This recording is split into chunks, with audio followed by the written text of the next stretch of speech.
अस्सलाम वालेकुम। जी तो दोस्तों, मैं हाज़िर हूँ अपनी 11वीं वीडियो के साथ MQL4 की प्रोग्रामिंग के हवाले से। आज हम कुछ आसान चीज़ें डिस्कस करने जा रहे हैं, बल्कि बहुत ही आसान है। सिंपल अगर मैं समझाऊँ तो बहुत ही आसान है। वो है प्री डिफाइंड वेरिएबल। ये देखें, मैंने टॉपिक पहले ही इधर लिखा हुआ है, प्री डिफाइंड वेरिएबल। क्या होता है कि कुछ चीज़ें ऐसी हैं जिनको कंप्यूटराइज तरीके से पहले से ही डिफ़ाइन कर लिया जाता है। मीन को उनको बार बार हमें डिफ़ाइन करने के लिए जो है, अगर हम पूरा कोड लिखें उसके बाद वो चीज़ आए स्क्रीन पे, तो वो चीज़ें भी फिक्स होती हैं। तो कंप्यूटर जो है, सॉफ्टवेयर बनाने वालों ने वो पहले से ही ये चीज़ें प्री डिफाइंड वेरिएबल्स के अंदर रख दी होती हैं। मैं आज तकरीबन तमाम उनको मैं डिफ़ाइन करूँगा। सबसे पहले आते हैं, जो है एक प्री डिफाइंड वेरिएबल है जिसका हम जिक्र करते हैं आस्क। अच्छा, एक चीज़ नोट कीजिएगा, मैं जैसे ही इसको लिख रहा हूँ तो इसका कलर जो है वो पिंक हो रहा है। आस्क के बाद सेम ऐसा ही एक चीज़ है बिड। जो लोग ट्रेडिंग से वाबस्ता हैं वो तो ये चीज़ें बड़ी आसानी से समझते हैं, फिर भी जो नहीं हैं इंशाल्लाह उनको भी मैं पूरा डिटेल से इन चीज़ों को समझा रहा हूँ। ये हो गया पॉइंट। पॉइंट के बाद अगर हम आए तो एक और वेरिएबल है डिजिट। ये आ गया डिजिट आपका। डिजिट के बाद टाइम, ये टाइम भी आ गया आपके पास। फिर चार वेरिएबल ऐसे हैं जो अमूमन हम यूज़ करते हैं, ओपन, और ये एक है क्लोज।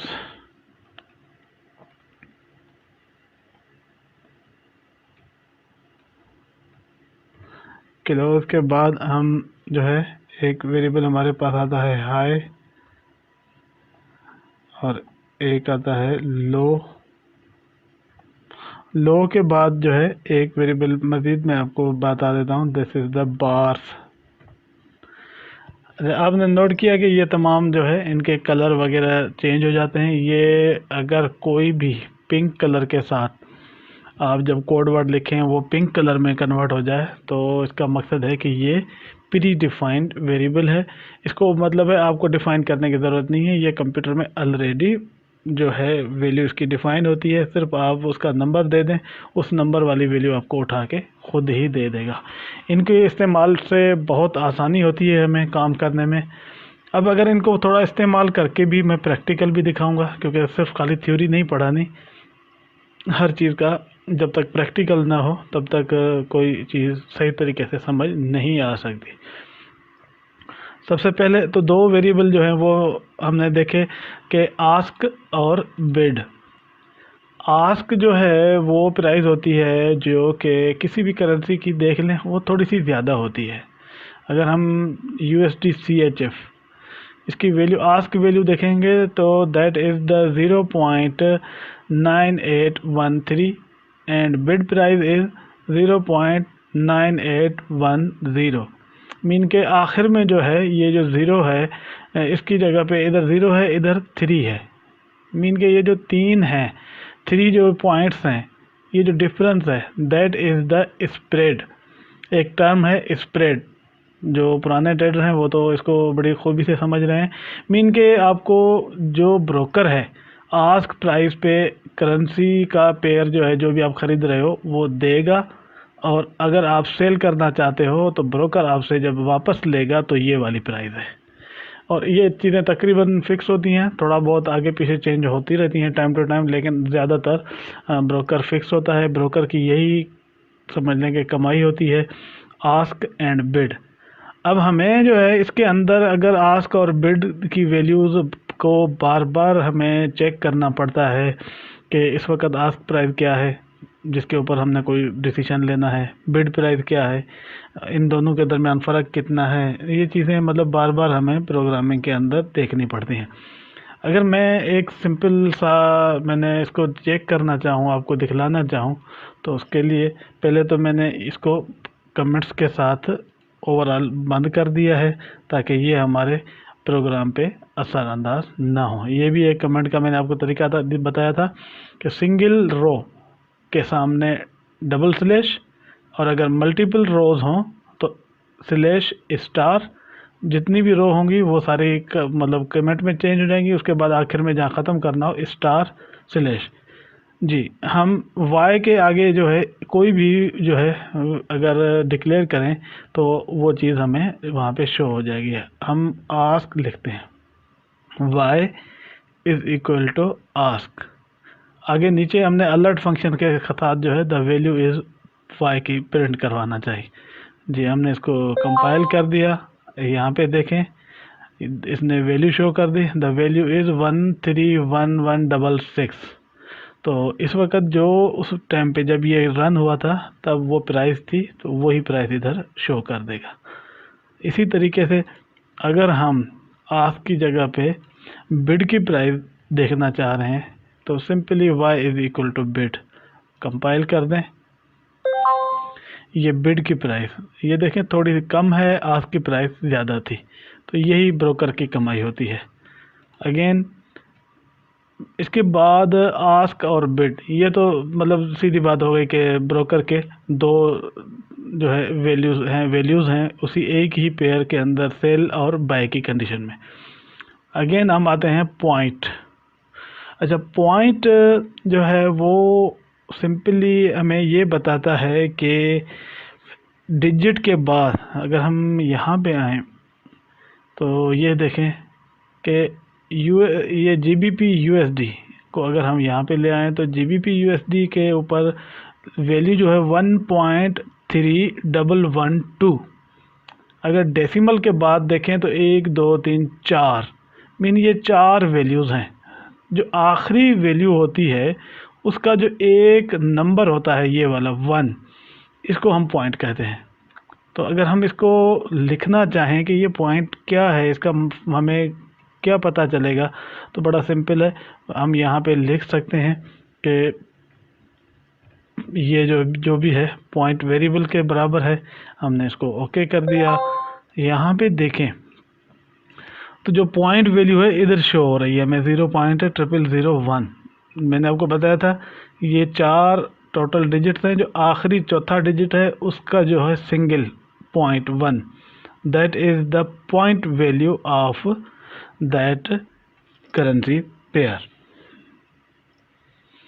उसके बाद ये पॉइंट क्यों यूज़ होता है ये अभी मैं आगे आपको क्लियर करूँगा। जब हम TP SL या इस तरह की प्राइस वगैरह की चीज़ें उनकी जो निकालते हैं वैल्यू, तो उसमें इनका बहुत ज़्यादा यूज़ होता है।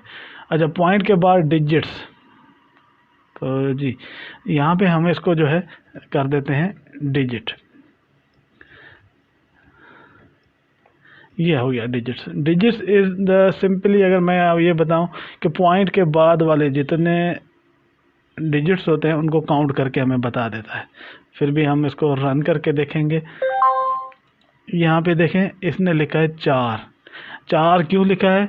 ये जो डिजिट्स है 1 2 3 एंड द 4 मीन के जो आपने देखा होगा कि गोल्ड में 2 डिजिट होते हैं, ऑयल में 2 डिजिट होते हैं, कुछ करेंसी पेयर हैं जिनमें 3 भी हैं, कुछ में मतलब 2 भी हो सकते हैं, किसी में 5 भी हो सकते हैं। इनकेस अगर किसी करेंसी में 5 फिगर्स हों यहाँ पे तो ये हमें वैल्यू 5 शो करेगा। इनकेस अगर आप कहते हैं तो मैं चेक कर लेता हूँ यहाँ पे कोई ऐसा डिजिट जिसकी वैल्यू 5 में हो, बल्कि हम ये पहले 2 वाले का टेस्ट कर लेते हैं।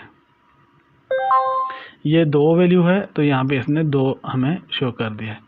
इसी तरीके से अगर किसी में 5 होगा तो वो पूरे 5 फिगर्स यहाँ पे शो हो जाएंगे।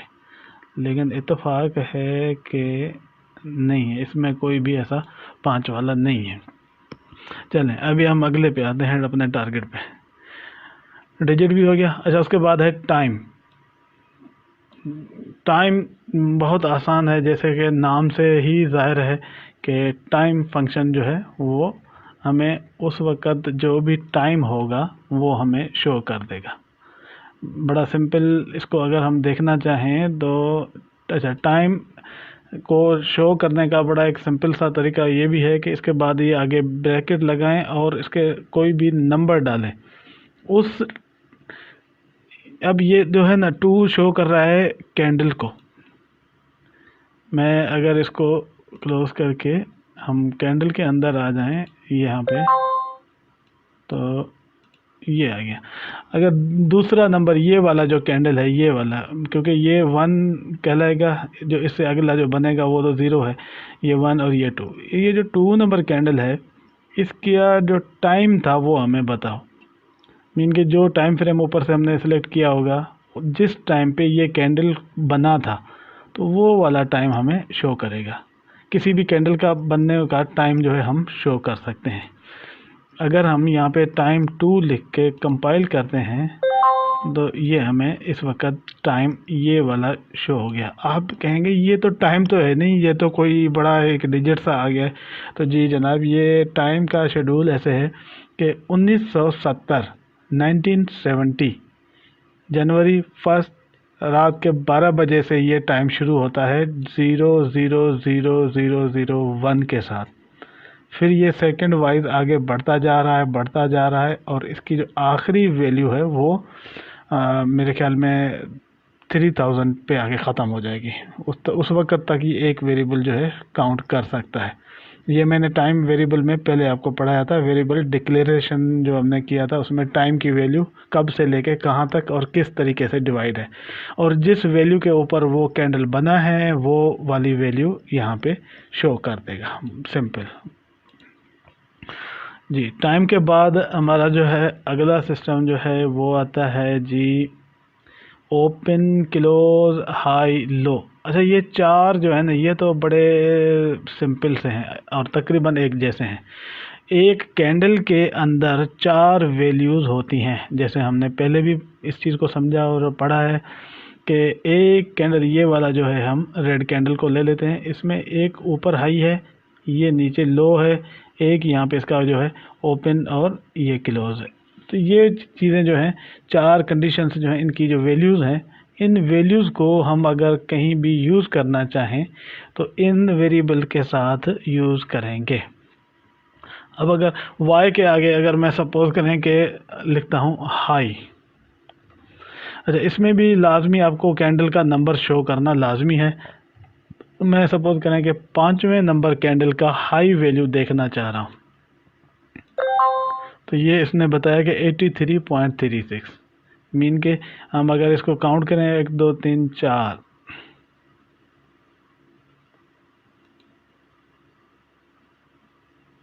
अगर यहाँ पे इस तरीके से अगर माउस से आपको ये वैल्यू शो हो जाती है कि उस कैंडल की हाई वैल्यू जो है वो ये वाली है, तो इस तरीके से आप किसी भी कैंडल का मालूम कर सकते हैं, क्योंकि ये प्रोग्रामिंग के अंदर आपको बार बार चीज़ों की ज़रूरत पड़ेगी।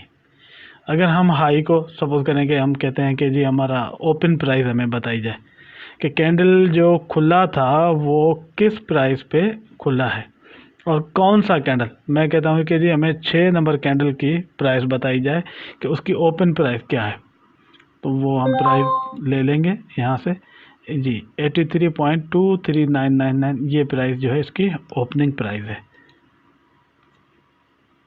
अगेन उसके बाद लास्ट एक ऑप्शन है बार्स। ये आपको शो करता है कि आपका जो भी करेंसी पेयर और जिस ब्रोकर के अंदर खुला हुआ है, और ये जो चार्ट है, ये चार्ट जो बना हुआ है, ये H4 का चार्ट है, ठीक है। अच्छा, H4 का चार्ट इस वक्त कितने कैंडल जो हैं ये इस वक्त इसके मेमोरी के अंदर अवेलेबल हैं, तो एक से काउंट करें, 1 2 3 4 5 6 यूँ काउंट करते जाएं। ये यहाँ पे ख़त्म नहीं हुए। अच्छा, आपके जहन में होगा कि शायद यहाँ पे ख़त्म हो गए, ऐसा नहीं है। अगर इसको आप देखना चाहें तो ये पीछे चले जाएं, ये कैंडल बने हुए हैं। ये हमें बता रहा है कि इस वक्त कितने कैंडल्स जो हैं वो इसके लोड हो चुके हैं जी। तो आपने देखा होगा कि हमने कुछ मूविंग एवरेज टाइप इंडिकेटर वगैरह जो बनते हैं वो कैंडल्स के नंबर ऑफ़ कैंडल्स के ऊपर चलते हैं, जिनको हम पीरियड कहते हैं। उस पीरियड के अंदर ये बार का जो वेरिएबल है ये यूज़ होता है कि कितने कैंडल पीछे वाले काउंट करने हैं, तो वो उसमें से बार में से उतने कैंडल उठाए जाते हैं। उनके ऊपर मुख्तलिफ़ किस्म के लूप्स जो हैं, मैंने आपको पढ़ाया था फार लूप के ज़रिए हम एक एक कैंडल का जायज़ा लेते हैं, उसके अगेंस्ट जो पॉइंट बनता है उसको वैल्यू को, उनके एवरेजेस में के बहुत सारी जो मैथमेटिकल कैलकुलेशंस हैं उनके बाद उसकी एक वैल्यू निकालते हैं। उस वैल्यू के डिपेंड करते हैं, उस वैल्यू की जगह पे हम कोई भी डॉट या मतलब जो है नुक्ता डालते हैं, फिर उस नुक्तों को आपस में कंटिन्यू करते हैं, तो हमारे पास एक इंडिकेटर बनता है। तो सेम ये चीज़ें क्योंकि बहुत ज़्यादा बुनियादी हैं, मैं इनको बार बार दिखा रहा हूँ। अब अगर हम इसको बार को यहाँ पे लिख के चेक करें तो जी बार्स के अंदर हमें क्या शो होगा, आ जाए जी। ये बता रहा है कि 2048 जो है बार्स इस वक्त इस टाइम फ्रेम की लोड हैं। अगर मैं सपोज करें कि D1 के अंदर क्लिक करता हूँ तो ये मुझे बता रहा है कि इस वक्त 512 बार्स लोड हो चुकी हैं मन के इस पूरे ग्राफ में। वीक में भी जाते हैं तो 512 वीक के डेटा मौजूद है। अगर मंथ में जाएं तो ये कह रहा है कि 257 डेज मंथ का जो है डेटा मौजूद है। M1 पे जाएं तो ये इतना डेटा मौजूद है, मीन के उसके उतने कैंडल जो है वो पीछे मौजूद हैं।